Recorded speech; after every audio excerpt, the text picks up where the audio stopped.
আসসালামু আলাইকুম এভরিওয়ান, আশা করি সবাই ভালো আছেন।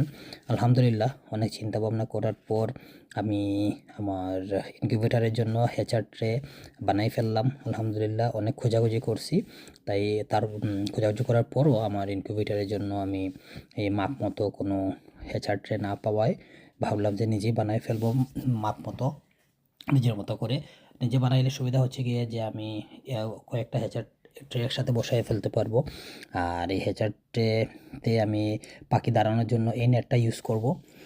এই নেটটা বেসিক্যালি বালু ও ছাকার জন্য ইউজ করা হয় বিল্ডিংয়ের কাজে। সো আমি এটা দিয়ে দেবো যাতে করে পাখিরা ঠিক মতো দাঁড়াতে পারে।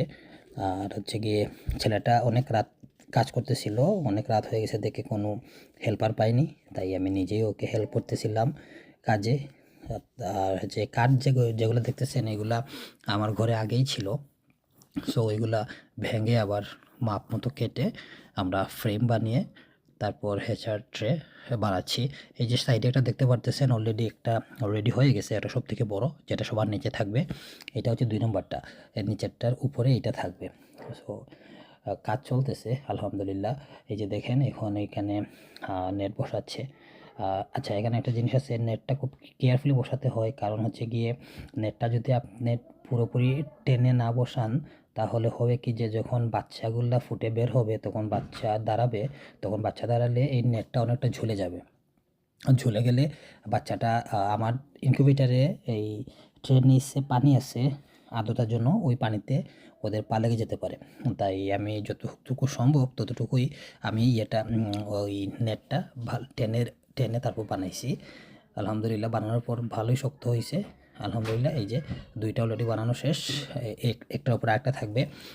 এইটা থাকবে নিচেরটা একদম নিচে থাকবে। তাই এটাকে আরও 1 ইঞ্চি কাঠ লাগিয়ে দিয়ে একটু উপরে 2 নম্বরটা ট্রে বসাই দিছি এইভাবে। এইভাবে আমি আবার ভেতরে ঢোকাই দেবো। 3 নম্বর ট্রেটাও রেডি আছে। এই যে দেখতে পাচ্ছেন, এটা 3 নম্বর ট্রে। এটা আমি সেটারের মধ্যে বসাবো। যখন 1500 ডিম বসাতে হলে আমি সেটারটা ইউজ করতে হবে আমাকে, আদার পারবো না। এই যে দেখতেছেন আমি বসাই ফেলছি 2টা ট্রে, ঠিক এভাবেই থাকবে। তারপর এই জায়গাটা কিছুটা কেটে দিছি যাতে করে এই ট্রেগুলো আপ ডাউন করতে কোনো সমস্যা না হয়। আর যথেষ্ট গ্যাপও আছে সব দিক দিয়ে যাতে প্রপারলি বাতাস আসা যাওয়া করতে পারে। সো সবাই দোয়া করবেন, ভালো থাকেন। আসসালামু আলাইকুম।